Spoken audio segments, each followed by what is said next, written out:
Et lui, il arrive sous les ovations, il part sous les ovations.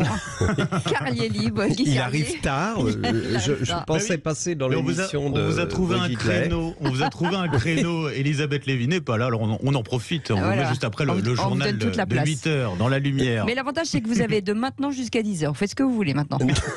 D'accord. Bon, Guy, aujourd'hui, votre chronique parlera du temps qui passe. Tiens, aujourd'hui, c'est un lancement plus court que celui d'hier, très clairement, hein, Guy. Ça l'arrange. Oui, derrière le sarcasme, je sens une certaine déception dans votre voix, cher Benjamin, car vous savez bien que mon lancement interminable hier, ce que j'avais écrit pour vous, n'avait pour seul but que de vous permettre d'exprimer votre talent oratoire, de montrer aux auditeurs l'étendue de votre palette vocale, cette incroyable facilité que vous avez de passer d'un ton léger à des intonations dramatiques en jouant avec des harmoniques de votre voix. Une des plus belles de la radio française, au point que les plus grandes sommités du monde médical ont publié des articles dans les revues attestant des vertus thérapeutiques de votre organe. Il paraît que des femmes qui ne parvenaient pas à avoir d'enfants sont devenues fécondes à la simple écoute de votre voix. Certains griots africains promettent même le retour de l'être aimé en 24 heures par la simple écoute d'un message que vous leur enregistrez. Mais revenons à ma chronique. Oui, je tenais à vous offrir ce matin une chronique légère pour vous faire oublier un instant cette actualité particulièrement dramatique, cette fusillade dans une école du Texas à laquelle le président Biden a réagi en disant « Pour l'amour de Dieu, quand allons-nous enfin affronter le lobby des armes ?» Pour l'amour de Dieu. Le mec commence sa phrase comme le font les talibans, mais Dieu n'a rien à voir là-dedans, ma poule. Le lobby des armes, c'est pas du domaine divin, c'est de l'humain, du désespérément humain. C'est le stade ultime du libéralisme, c'est-à-dire faire du fric en jouant sur les instincts les plus bas, c'est-à-dire jouer sur la peur de gros cons, de texans obèses affalés sur un divan qui regarde le Super Bowl en buvant une Budweiser. On est mal, patron. Alors, devant une telle actualité, j'ai décidé de vous offrir une chronique un peu plus légère en regardant les adieux de Jo-Wilfried Tsonga à Roland Garros, tant il est vrai que c'est toujours émouvant, les adieux d'un grand champion sympathique.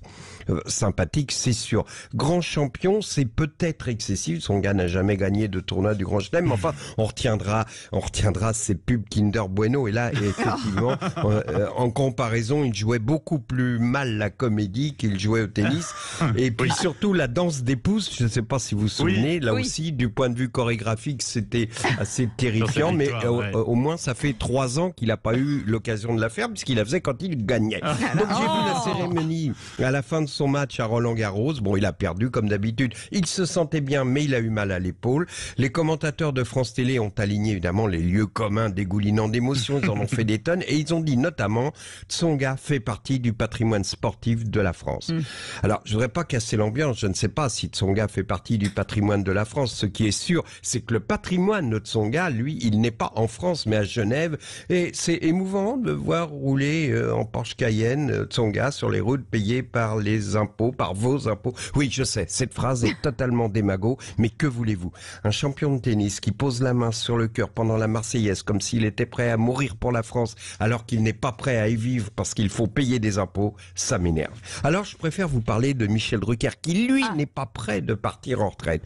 Alors on a l'habitude de brocarder Michel Drucker en disant depuis 60 ans qu'il fait de la télé, il a jamais vu un mauvais film, un seul mauvais livre ou un album à Chine. Non, son combat est ailleurs.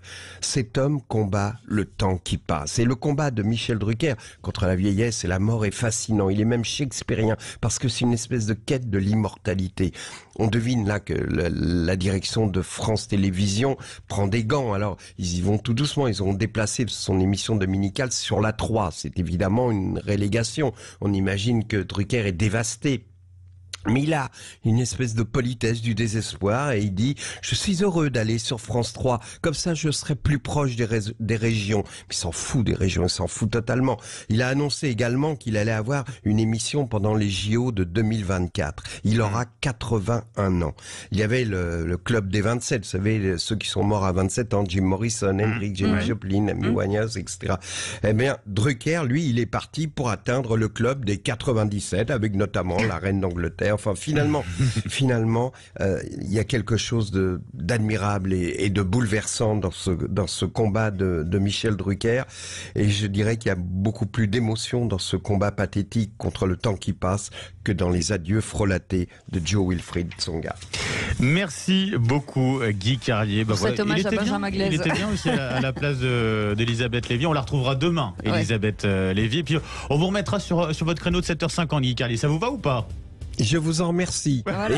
Et on retrouve notre ami Patrick Roger lundi. Oui, Absolument, notre ami commun. On aime Bon, tant. alors adieu, Benjamin. Vous êtes rassuré. Adieu.